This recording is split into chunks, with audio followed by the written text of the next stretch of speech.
చూపిస్తుంది. జనవరి 21 నుంచి JEE main రాసి ఆ తర్వాత అడ్వాన్స్డ్ రాసి ఐఐటీల్లో అడుగు పెట్టాలి అన్నది విద్యార్థుల చిరకాల వాంఛ. విద్యార్థుల తల్లిదండ్రులు చాలామంది ఆశించే విషయం.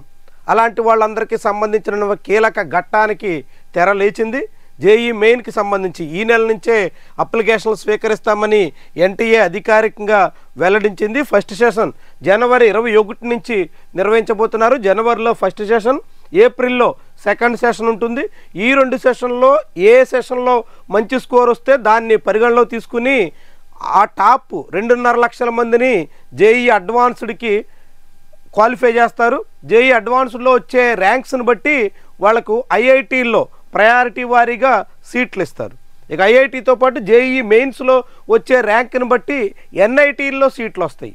ఎన్ఐటీలు, ట్రిపుల్ ఐటీలు, జిఎఫ్టిఐస్ వాటన్నిటికీ కూడా ఈ జేఈఈ మెయిన్ స్కోర్ని ప్రధానంగా పరిగణలో తీసుకుంటారు. కాబట్టి అత్యంత కీలకమైనటువంటి దేశంలో సుమారుగా 15 లక్షల మంది విద్యార్థులు ఈ పరీక్షకి హాజరవుతారు. తెలుగు రాష్ట్రాల నుంచి కూడా సుమారుగా 1,50,000 మంది పైగా ఈ పరీక్షలు రాస్తూ ఉంటారు. అలాంటి వాళ్ళకి సంబంధించినటువంటి ఎగ్జామ్ షెడ్యూల్ అయితే వచ్చింది. జేఈఈ మెయిన్ 2026 తొలి విడత పరీక్షలు జనవరి 21, రెండో విడత ఏప్రిల్ 1 నుంచి జరగనున్నాయి. ఈ మేరకు ఎన్టీఏ అధికారికంగా వెల్లడించింది. గత ఏడాది కంటే ఈసారి 10 రోజుల ముందుగానే పరీక్షల తేదీని వెల్లడించింది. కాకపోతే ఆన్లైన్ అప్లికేషన్ రిజిస్ట్రేషన్ తేదీని ఇంకా ప్రకటించలేదు. అయితే ప్రక్రియ ఈ నెలలోనే మొదలవుతుందని అధికారికంగా వెల్లడించారు.